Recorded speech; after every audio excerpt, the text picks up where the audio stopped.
সাবেক সফল রাষ্ট্রপতি মরহুম জিয়াউর রহমানের হত্যাকারী মেজর মুজাফফর অতি সম্প্রতি গ্রেপ্তার হয়েছেন। ভিডিওটা আমি দেখছিলাম এতক্ষণ যাবৎ। হত্যাকারী যে রেহাই পায় না, আইনের মারপ্যাঁচে হোক, সময়ের মারপ্যাঁচে হোক, উপরওয়ালার ইচ্ছায় একদিন সে ধরা পড়বেই। এই কারণেই বলি, পাপ বাবাকে ছাড়ে না কখনো। দেখেন, ওই মুহূর্তে রাষ্ট্রপতি জিয়াউর রহমান ছিলেন পৃথিবীতে সেরা একজন নেতা।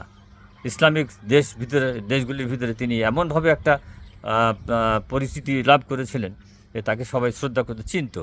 বিশেষ করে সৌদি সরকার তাকে খুবই গুরুত্ব দিত। হত্যার বিচার কী এমনি হয় দেখেন, পাপ কাউকে ছাড়ে না। আমার খুবই ভালো লাগলো, বা আজকে আমার অন্তরের বেদনাটা কিছুটা প্রশমিত হলো। বাকিটা আইনের মাধ্যমে হবে।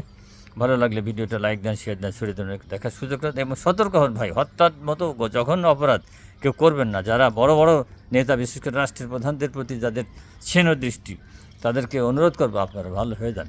ভাই, ভালো হন, ভালো হন। রাষ্ট্রের এত বড় চরম ক্ষতি আপনারা করবেন না। সে যেই হোক, রাষ্ট্রের প্রধান, সরকার প্রধান, তাকে নিরাপত্তা দেন, তাকে সঠিক নিরাপত্তা দেন। তাকে আপনার ভালো না লাগলে সেখান থেকে সরে যান, অন্যদিকে তাকান। তাকে হত্যার মতো জঘন্য কাজ করবেন না ভাই। ভালো লাগলে লাইক দেন, শেয়ার দেন, ছড়িয়ে দেন, দেখার সুযোগ করে দেন এবং আপনি কি বলেন এই ব্যাপারে মতামত দেন। আল্লাহ হাফেজ।